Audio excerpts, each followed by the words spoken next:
Assalamualaikum warahmatullahi wabarakatuh. Kami dari kelompok 1E yang beranggotakan saya sendiri, Bunga Lestari, dengan NPM 0221-20145. Dengan saya, Listianti Apriliani, NPM 0221201144. Dengan saya, Zarhan Febri Adam dengan NPM 0221201175.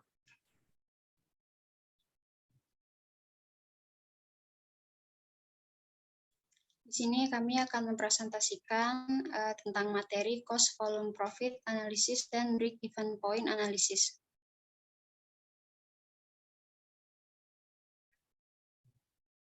Yang pertama yaitu ada konsep dasar cost volume profit analysis. Next.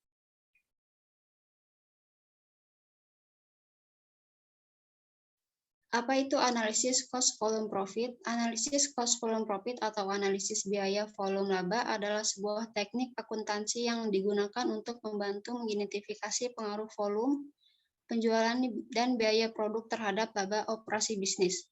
Analisis CPP mendeskripsikan hubungan antara unit yang dijual, harga jual, biaya, dan profit. Analisis ini dapat menjelaskan beberapa isu penting dalam pengambilan keputusan manajemen, di antaranya yaitu dampak pengurangan biaya tetap dan kenaikan harga jual terhadap profit. Next.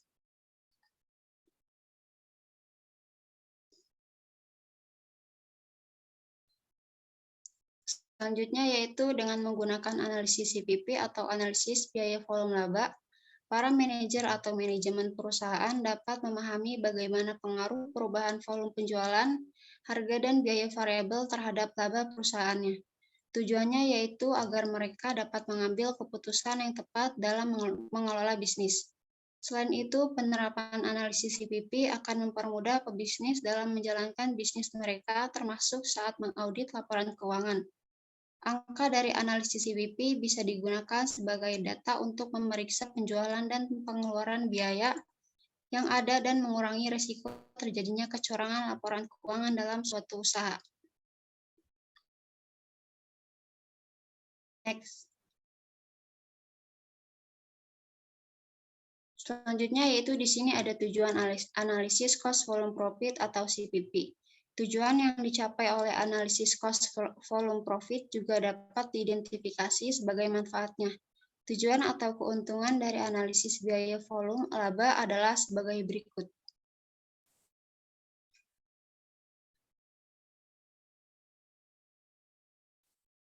Selanjutnya itu yang pertama ada perencanaan keuntungan, yang kedua ada bantuan dalam penyusunan anggaran fleksibel, selanjutnya ada penetapan tingkat tidak untung dan tidak rugi, penjaminan bauran produk yang optimal, mengambil keputusan harga, rencana produksi, mengambil keputusan manajerial lainnya, membantu dalam mengendalikan biaya, mencapai efisiensi.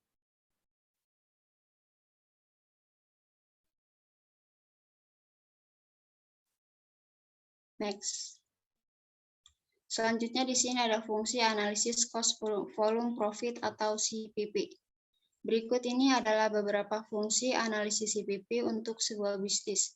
Yang pertama ada fungsi analisis CPP, yaitu membantu manajemen perusahaan untuk memahami perbedaan biaya pada berbagai tingkat volume produksi atau penjualan. Analisis CPP dapat membantu dalam memperkirakan biaya dan laba yang diakibatkan oleh perubahan volume. Yang kedua ada analisis, ini juga berfungsi dalam membantu manajemen perusahaan untuk menganalisis eksistensi sebuah bisnis. Hasil analisis yang diberikan misalnya lebih baik menghentikan kegiatan usaha atau tetap melanjutkan usaha tersebut dengan kondisi rugi pada periode tertentu. Next.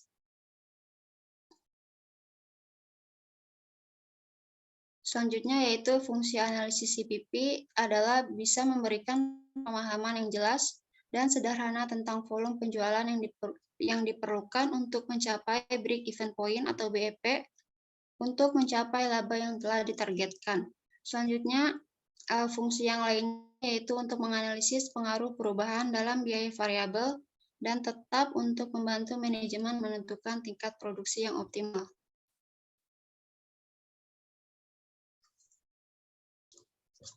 Selanjutnya di sini ada contoh laporan laba rugi contribution margin atau CM. Sebagai contoh yaitu perusahaan XYZ memiliki laporan laba rugi margin kontribusi sebagai berikut. Di sini penjualannya yaitu ada 20.000 unit, totalnya ada $1.200.000, per unitnya yaitu $60. Dikurangi biaya variabel yaitu totalnya ada $900, per unitnya $45. Contribution marginnya di totalnya ada $300, per unitnya ada $15. Dikurangi biaya tetapnya yaitu ada $240, per unitnya tidak ada, pendapatan bersihnya di totalnya ada $60, dan per unitnya tidak ada. Next.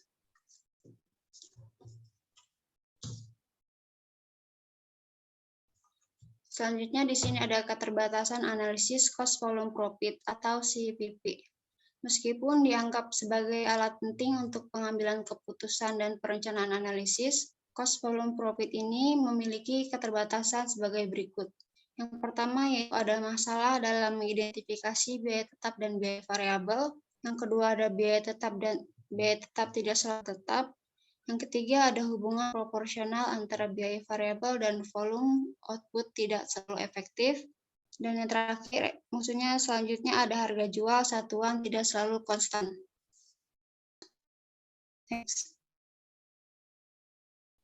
Selanjutnya yaitu tidak cocok untuk perusahaan multiproduk, mengabaikan pengaruh faktor lain terhadap biaya dan laba, kehadiran inventaris tidak efektif dalam jangka panjang, lebih menekankan pada penjualan sebuah alat statistik. Next. Penggunaan atau penerapan cost volume profit. Analisis cost volume profit memungkinkan manajemen mencapai keputusan perencanaan dan pembuatan kebijakan dengan lebih cerdas. Contoh penggunaan khusus di mana informasi yang diperoleh dari analisis cost volume profit dapat diberikan di bawah ini. Yang pertama ada kebijakan penjualan dan harga. Selanjutnya ada penentuan laba yang akan dihasilkan dari setiap volume penjualan tertentu. Selanjutnya ada analisis pengaruh perubahan harga jual. Next. Selanjutnya yaitu ada pengaruh perubahan campuran produk. Volume penjualan tambahan diperlukan untuk mendukung pengeluaran tambahan. Harga terendah di mana bisnis dapat diterima untuk memanfaatkan fasilitas dan menyumbangkan sesuatu terhadap laba bersih. Produk tertentu ditekankan untuk mencerminkan laba bersih tertinggi. Masalah keuangan dan produksi dan interpretasi anggaran yang diusulkan atau alternatif, dan pengaruh biaya yang disarankan dan perubahan lain ketika tujuan tidak memuaskan manajemen.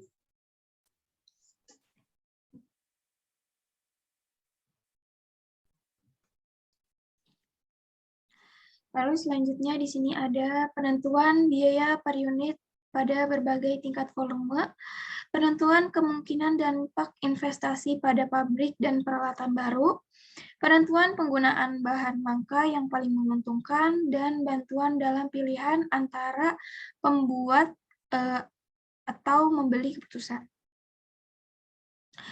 Lalu apa rumus cost profit atau CVP? Rumus analisis cost volume profit. Pada penerapan analisis CVP, analisis yang paling umum adalah analisis BEP atau break even point atau titik impas. Analisis BEP dapat dilakukan dengan dua cara, yaitu satu metode persamaan atau equation method.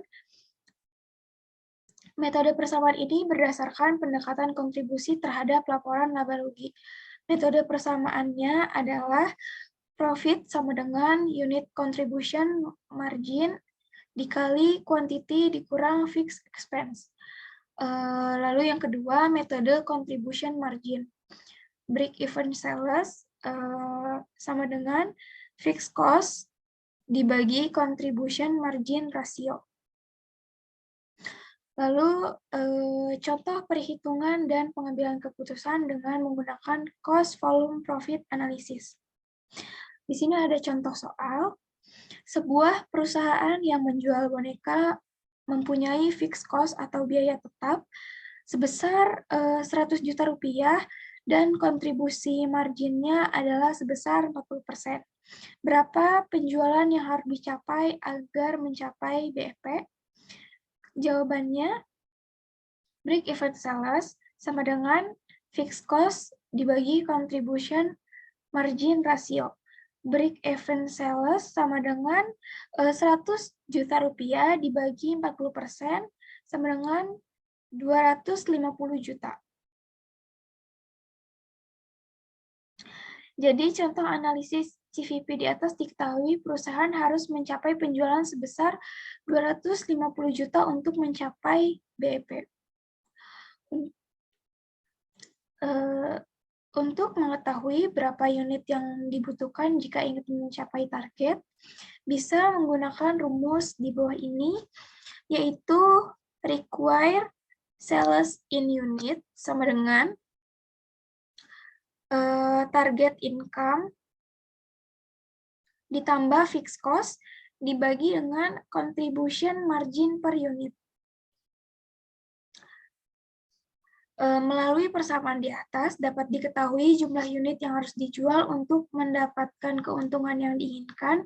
Caranya adalah dengan menjumlahkan target profit dengan biaya tetap, kemudian dibagi dengan contribution margin per unit. Berikut ini contoh untuk analisis CVP untuk persamaan di atas. Diketahui target profit sebesar 150 juta, fixed expense sebesar 80 juta, dan CM per unit sebesar 100.000. Maka unit sales untuk mencapai target profit tersebut adalah acquire sales in unit sama dengan 150 juta ditambah dengan 80 juta dibagi 100 juta, sama dengan 2.300 unit. Berdasarkan contoh analisis CVP di atas, dibutuhkan penjualan sebanyak 2.300 unit untuk mencapai target profit yang telah ditetapkan, yaitu 150 juta. Konsep dasar break-even point analysis. Break-even point adalah sebuah kondisi ketika operasional sebuah perusahaan tidak mendapat keuntungan sekaligus tidak menderita kerugian. Break-even point adalah istilah dalam keuangan yang berkaitan dengan perhitungan modal saat perusahaan akan memproduksi produk. Break-even point atau BEP, atau disebut juga dengan sebutan titik impas, merupakan metode yang harus dipahami oleh pengusaha pada bidang apapun. Di dalam akuntansi bisnis, analisis titik impas ini sering digunakan karena memiliki banyak manfaat. Sebab, analisis break-even point adalah cara efektif agar perusahaan bisa menentukan kapasitas produksi, sehingga keuntungan yang akan didapat bisa diketahui nilainya. Lalu di sini ada istilah break-even point. Mengutip dari jurnal analisis break-even point atau BEP sebagai dasar perencanaan laba bagi manajemen. Break-even point adalah sebuah kondisi ketika operasional perusahaan tidak mendapat keuntungan sekaligus tidak menderita kerugian.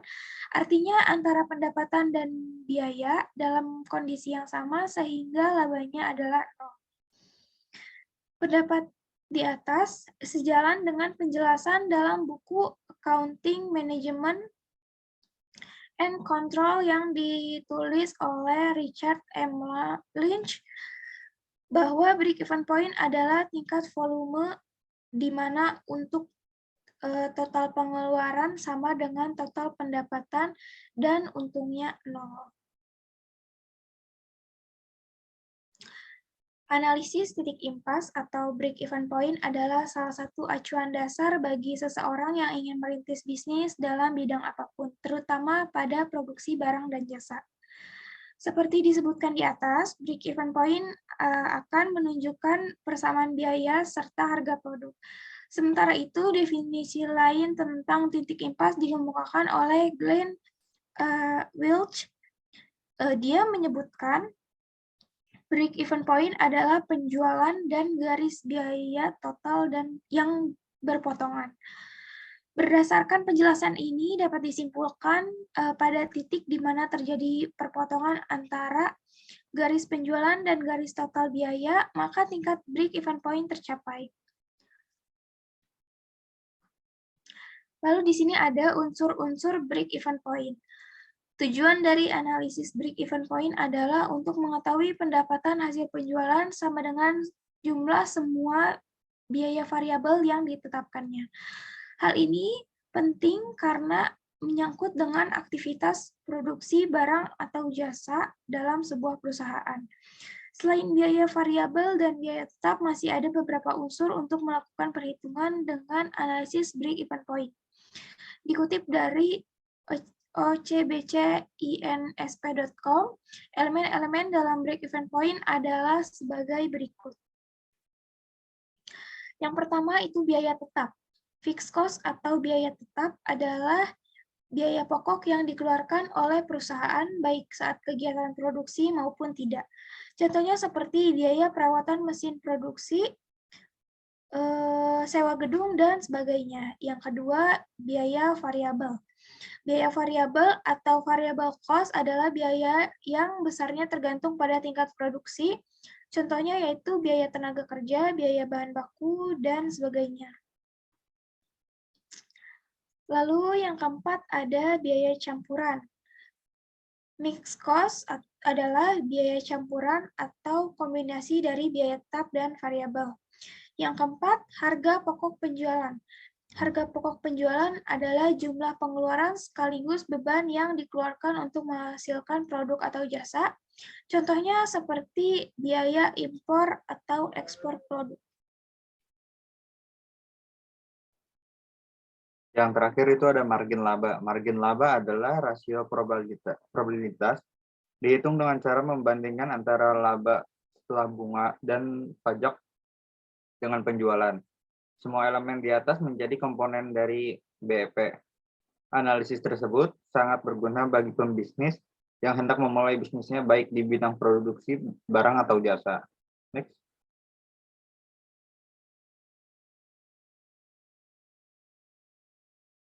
BEP mempunyai tujuan dan fungsi analisis. Yang pertama itu mengetahui nilai BEP, memungkinkan pengusaha untuk memperkirakan volume kapasitas produksi yang akan tetap ada setelah BEP tercapai. Dengan menentukan BEP, Anda dapat menentukan proyeksi keuntungan maksimum yang mungkin terjadi. Yang kedua itu ada nilai BEP, memungkinkan untuk menentukan langkah-langkah efisiensi yang dapat perusahaan ambil. Misalnya, otomatis tenaga kerja, ketika kegiatan manufaktur dilakukan secara otomatis, biaya tetap dan variabel berubah. Ini karena biaya variabel yang terkait dengan tenaga kerja digantikan oleh biaya tetap yang terkait dengan mesin. Next. Yang ketiga itu nilai BEP membantu pengusaha untuk mengetahui perubahan nilai keuntungan jika terjadi perubahan harga produk. Hubungan antara nilai BEP, biaya produk, dan keuntungan adalah paralel. Jadi jika salah satu nilai elemen meningkat, elemen lain juga akan meningkat dan sebaliknya. Yang keempat itu karena BEP berfungsi untuk mengetahui perubahan laba. BEP juga dapat menentukan kerugian bagi pengusaha.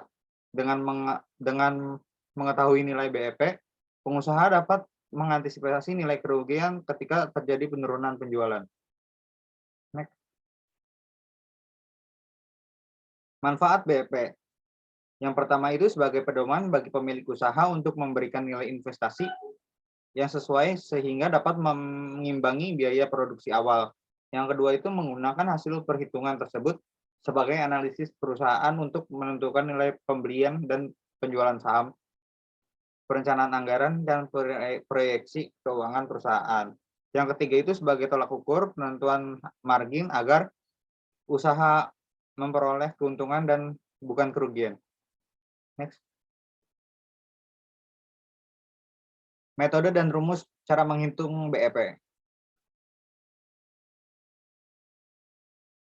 BEP unit yaitu biaya tetap dibagi harga per unit dikurang biaya variabel. Cara menghitung BEP adalah dengan membagi biaya tetap dengan margin kontribusi per unit. Margin kontribusi per unit dihitung dengan mengurangi harga jual per unit dan biaya variabel per unit.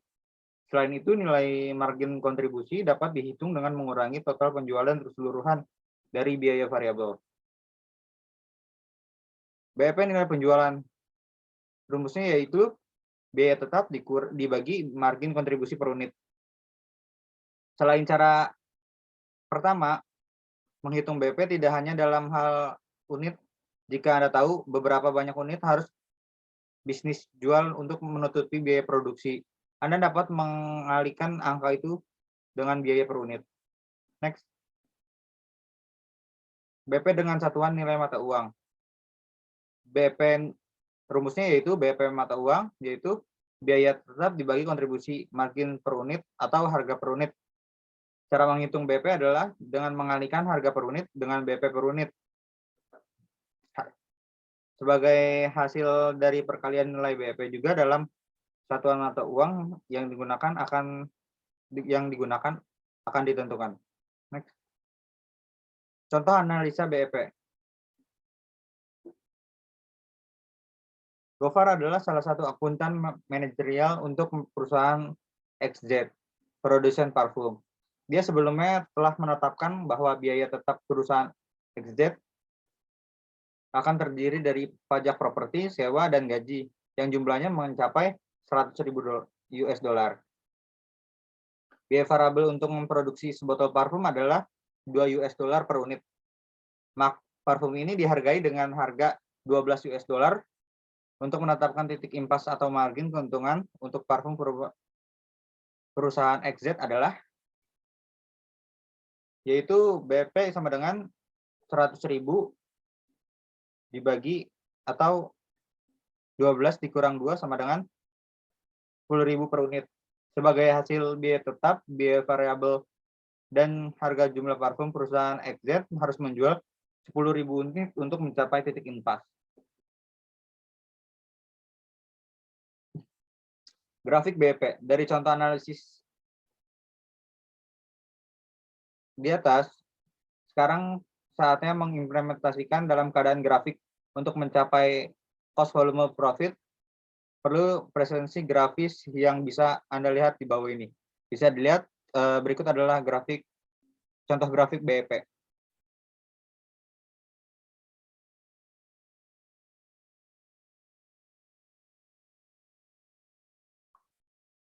Penjelasan grafik BEP. Satuan volume ada di sumbu X, yaitu horizontal, dan jumlah dolar adalah di sumbu Y, yaitu vertikal.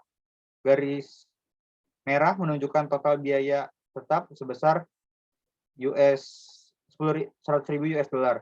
Garis biru menunjukkan pendapatan per unit yang terjual. Contoh, ketika Anda menjual 10.000 per unit, akan menghasilkan pendapatan 10.000 dikali 12.000 US dollar sama dengan 120.000 US dollar. Bisa dilihat ke slide grafiknya.